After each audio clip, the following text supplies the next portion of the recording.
یا آقا علیہ السلام نے توجہ حضور نے فرمایا کہ کوئی شخص اب پہلے بات یہ بتائیں نماز ہم کیوں پڑھتے ہیں؟ اللہ کے لیے، اللہ راضی ہو جائے، توجہ اللہ، اور راضی ہو کے بدلے میں کیا دے؟ جنت۔ کوئی ہم میں سے ایسا نہیں ہے جو کہے کہ میں نماز جنت کے لیے نہیں پڑھتا۔ جنت کے لیے اگر کوئی یہ کہے نا کہ میں نماز جنت کے لیے نہیں پڑھتا تو اسی کو پھر زمانے میں انسان مرتضی کہتے ہیں۔ اسی کو زمانے میں انسان ہے وہ جو رابعہ بصری کو کسی نے کہا تھا نا یہ آگ اور پانی کیوں اٹھایا ہوا ہے؟ فرمایا اس لیے اٹھایا ہے کہ دل کرتا ہے اس آگ سے جنت کو جلا دوں اور اس پانی سے جہنم کو بجھا دوں۔ کیوں؟ فرمایا اس لیے نہ جنت رہے نہ جہنم رہے، لوگ صرف عبادت اس کے لیے کریں۔ جنت اور جہنم کی غرض سے کبھی نہ کریں، نہ جہنم کے ڈر سے نہ جنت کی غرض سے، لیکن اس کے باوجود ہم انسان ہیں نا، ہم سارے کامل نہیں ہو سکتے، سارے کامل نہیں ہو سکتے۔ مجھ میں خامیاں ہیں، کسی میں کوئی مجھ سے اور اچھا ہوگا، کوئی اس سے اچھا ہوگا، کوئی اس سے اچھا ہوگا۔ ہر کسی کو ایک طبقہ ملا ہے، تفریق ملی ہے، ہر کوئی ایک عمل میں، لیکن اس کے باوجود توجہ کرنی ہے۔ کیا فرمایا؟ نماز کیوں پڑھتے؟ اللہ کیا دے گا؟ خرچ کر کے گیا ہے کعبے، حج کر کے آیا، اللہ راضی ہو جائے، اللہ راضی ہو جائے، جنت ملے گی۔ مہینہ پورا بھوکا رہتا ہے، روزے رکھتا ہے، اللہ راضی ہو جائے، جنت ملے گی۔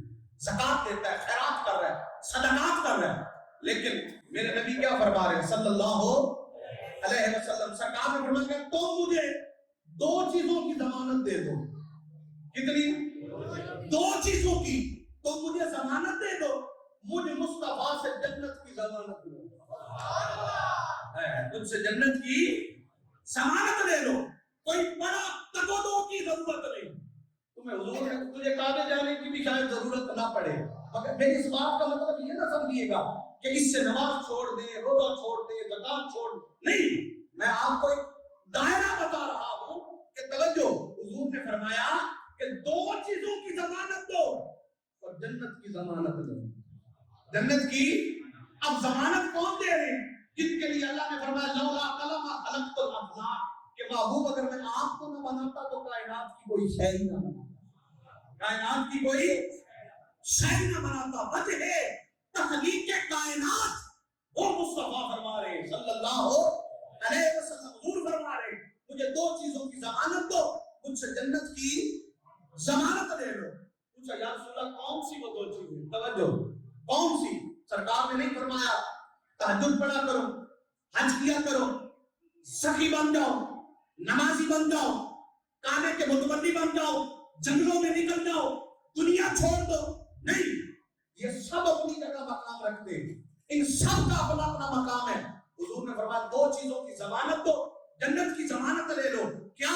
فرمایا ایک جو تمہارے جبڑوں کے درمیان ہے اور ایک جو تمہارے رانوں کے درمیان، یعنی اپنی زبان اور اپنی شرمگاہ کی مصطفیٰ کو ضمانت دو اور مصطفیٰ سے جنت کی ضمانت لے دو۔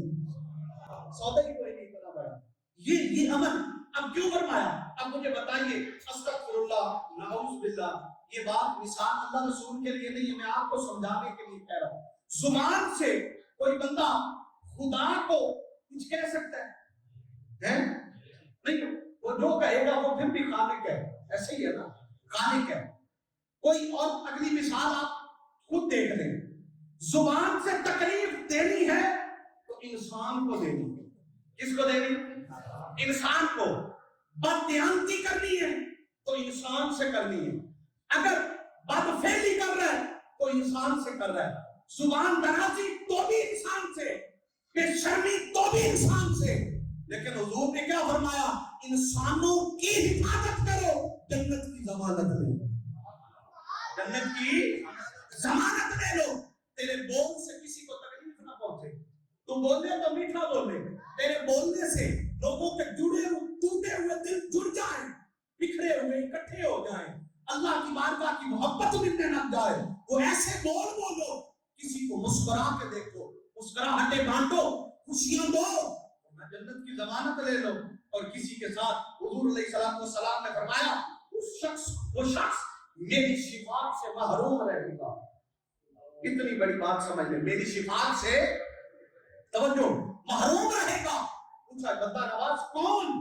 فرمایا جس نے اپنے ہمسائے کے گھر جا کر بدبینی کی, جس نے اپنے ہمسائے کی عزت پہ نظر رکھی, جس نے اپنے ہمسائے کی عزت کو محفوظ نہیں کیا. فرمایا میں مصطفیٰ کل قیامت کے دن اس کی شفاعت نہیں کروں گا, اس کی شفاعت نہیں کروں گا. اس کا الٹ دوسرا لے لے کہ جو اپنے ہمسائے کی عزت کی حفاظت کرے گا, قیامت کے دن مصطفیٰ اس کی شفاعت کرے گا. حضور اس کو چھڑوا دیں گے, آقا علیہ السلام اس کی گواہی دیں گے.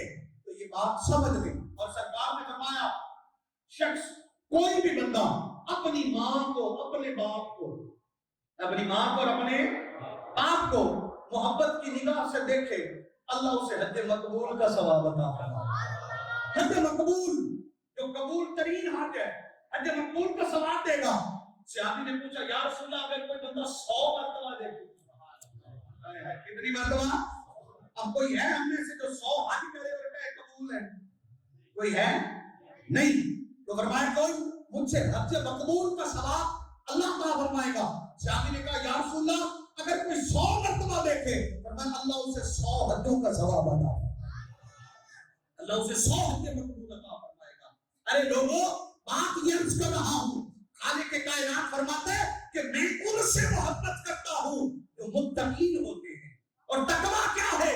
تقویٰ یہ بھٹک نہیں کہ میرے مور چہرے پہ داڑھی ہو, میرے دستار ہو, میرا جبہ کبا ہو اور میرے ماتھے پہ محراب ہو, میں فقط عبادت میں لگ جاؤں اور میری وجہ سے میری ماں بھوک سے بھی لگتی رہے, میرا باپ تڑپتا رہے, میرا ہمسایہ بہکتا رہے, میری وجہ سے لوگوں کو تکلیف ہو. فرمایا نہیں, عبادت اس کی قبول ہوگی نماز صرف پڑھی, نوافل نہیں پڑھے اور کچھ نہیں کیا, صرف نماز فرائض ادا کیے اور انسانیت کا حق دیا.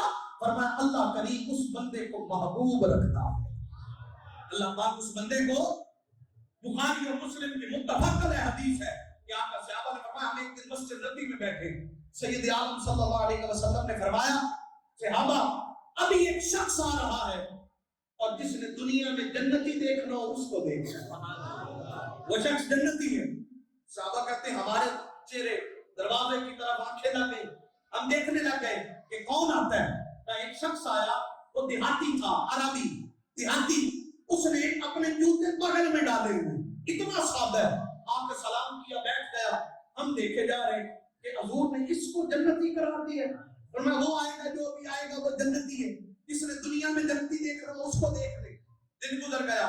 اگلے دن سرکار نے پھر فرمایا ابھی جو شخص دروازے سے داخل ہوگا نا, جس نے دنیا میں جنتی دیکھنا ہو اس کو دیکھ, جس نے دنیا میں جنتی دیکھنا ہو اس کو دیکھ لے. صحابہ کہتے ہیں ہم پھر حیران اور اس کی طرف متوجہ, دیکھا اگلے دن بھی وہی شخص مسجد میں داخل ہو گیا, وہی داخل ہوا. پھر اگلا دن گزرا, اگلے دن حضور نے پھر فرمایا ابھی جو شخص داخل ہوگا نا دروازے سے, جس نے جنتی دیکھنا ہو اس کو دیکھ لے. اگلے دن تیسرے دن بھی صحابہ کہتے ہیں کہ وہی شخص پھر داخل ہو گیا. حضرت عبداللہ بن عمر فرماتے ہیں مجھے بڑا شوق ہوا, مجھے بڑا تجسس ہوا کہ میں دیکھوں تو صحیح یہ ایسا کیا عمل کرتا ہے, یہ کون سی عبادت کرتا ہے, یہ کون سی عمل کرتا ہے جس کی وجہ سے اس شخص کی رسول کونین صلی اللہ علیہ وسلم نے 3 مرتبہ جنتی ہونے کا اعلان فرمایا. یہ کیا کرتا ہے؟ حضرت عبداللہ بن عمر فرماتے وہ مسجد سے نکلا, توجہ, مسجد سے نکلا, میں بھی اس کے پیچھے چل پڑا. میں نے پیچھے سے جا کر اس کو کہا میں 3 دن کے لیے تیرا مہمان بننا چاہتا ہوں, رکھو گے مجھے؟ انہوں نے کہا مجھے کوئی اعتراض نہیں. جناب عبداللہ بن عمر فرماتے ہیں میں اس کے گھر چلا گیا, میں اس کے معمولات دیکھتا تھا, دیکھنے کے لیے گیا. میں نے دیکھا اس نے سارے 5 ہی نمازیں پڑھی, عشاء کی نماز پڑھ کے وہ سو گیا. میں نے سوچا شاید پچھلی رات جاگے گا, کوئی نہیں جاگا. فجر ہوئی, وہ جاگا, اسی طرح نماز پڑھی, روٹین کے کام اپنی روزی روٹی کمائی, عشاء ہو گئی, وہ پھر سو گیا. 3 دن اسی روٹین میں گزر گئے. میں نے الگ سے کوئی عمل نہیں دیکھا کہ کوئی ایکسٹرا عمل کیا ہو اس نے. کہتے تیسرے جب 3 دن گزرے تو میں نے اس سے اجازت لی اور میں نے اس کو بتا دیا کہ بھائی مجھے بتا تو صحیح کہ کوئی تو عمل کرتا ہو، کوئی الگ سی عبادت کرتا ہو، کیونکہ میں نے کہا رسول کونین صلی اللہ علیہ وسلم سے تمہارے جنتی ہونے کا اعلان سنے، کیا کرتے ہو؟ کچھ بھی نہیں کرتا، آپ کے سامنے میں جو کچھ کرتا ہوں۔ ہاں اس نے کہا، آپ نے فرمایا میں نے ایک ہی عادت دیکھی کہ وہ جب کروٹ بدلتا نا تو کہتا اللہ، کیا کہتا؟ اللہ کے گھر میں بیٹھے سارے کہیں کیا؟ پھر کہیں اللہ، پھر کہیں اللہ اللہ، یہ کہتا، اور کوئی عمل نہیں تھا۔ حضرت عمر بن عبداللہ بن عمر فرماتے ہیں کہ میں نے اپنے معمولات میں سے بھی اس کو کم پایا کہ ہمارے معمولات اس سے زیادہ تھے، پھر بھی حضور نے فرمایا یہ جنتی ہے۔ 3 دن اعلان کر دیا اس کے جنتی ہونے کا، کہتے ہیں اس نے مجھے کہا اور کوئی عمل نہیں۔ میں جانے لگا، اس نے مجھے پیچھے سے بلایا، یہ جملہ غور سے سننا، دل کے کانوں کی کھڑکیاں کھول دو اور یہ دل پہ نوٹ کر لو۔ احباب ذمہ، یہ بات یہی دین ہے، یہی کلیت ہے، یہی انسانیت ہے، یہی عبادت ہے۔ جس کے پاس یہ آ گیا، سمجھے اللہ کی رحمت اس کے دل میں گھر کر گئی۔ تو پوچھا، اس نے آواز دے کر کہا جناب عبداللہ بن عمر سے، کہا سنیے میں کوئی عبادت نہیں کرتا، ہاں ایک بات ہے وہ میں آپ کو بتا دیتا ہوں۔ کہا کیا؟ کہا میرے دل میں یہ جتنی مخلوق ہے، کوئی امیر ہے، کوئی غریب ہے، کوئی حاکم ہے، کوئی فقیر ہے، کوئی جتنی مخلوق ہے، کوئی جیسا بھی ہو جائے، میرے من میں کسی کے لیے میل نہیں ہے، میرے من میں کسی کے لیے میل نہیں ہے، بغض نہیں ہے، کسی کا حسد نہیں ہے، کسی کا کینہ نہیں ہے، کوئی لالچ نہیں ہے کسی کے لیے۔ میری آنکھیں دیکھ کر کہ یہ کیا ہو گیا، یہ کہاں پہنچ گیا، میں کہاں رہ گیا، یہ میرے اندر نہیں ہے، اس کو یہ کہاں سے مل گیا، اس کو یہ کہاں سے مل گیا، اس کی ٹونے لگے رہنا کہ یہ اچھا کھاتا کیوں ہے، یہ اچھا پہنتا کیوں ہے، یہ اچھا رہتا کیوں ہے، اس کے پاس گھر کہاں سے آ گیا، اس کے پاس گاڑی کہاں سے آ گئی۔ اگر سب دیکھنا یہ سارا حسد ہے، یہ لالچ ہے، یہ بغض ہے۔